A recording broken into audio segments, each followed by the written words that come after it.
कोकण किनारपट्टीवर एकूण 7 महत्वाची दीपगृहे आहेत. रेवदंडा, श्रीवर्धन, दाभोळ, जयगड, रत्नागिरी, जैतापूर, देवगड आणि वेंगुर्ला.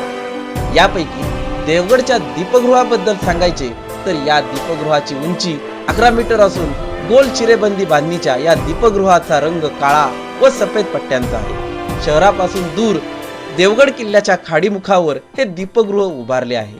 यालाही 137 वर्षांचा इतिहास आहे.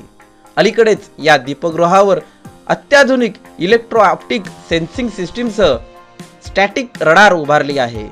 ही यंत्रणा भारताच्या महत्त्वाच्या 46 ठिकाणी उभारलेल्या अद्ययावत किनारपट्टी सर्वेक्षण नेटवर्कचा महत्त्वाचा भाग आहे. पूर्वीच्या दीपगृहांचा रात्रीच्या वेळी बंदरामध्ये प्रवेश करण्यासाठी मार्गदर्शक दिवा एवढाच मर्यादित उपयोग असायचा.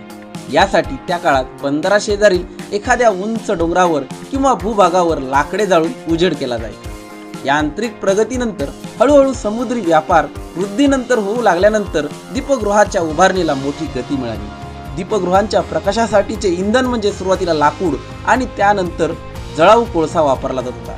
हळूहळू रॉकेल, नैसर्गिक वायू, गॅस, मेंटल आणि आता विद्युत दिवा असा बदल होत गेला. विद्युत दिव्यांची फिरती यंत्रणा घड्याळातल्या यंत्रणेसारखीच होती. दिव्यांना परावर्त करणाऱ्या आरशांची आणि प्रकाश दूरवर पोहोचवणाऱ्या भिंगांची साथ मिळाली आणि दीपगृहे अधिक विकसित झाली.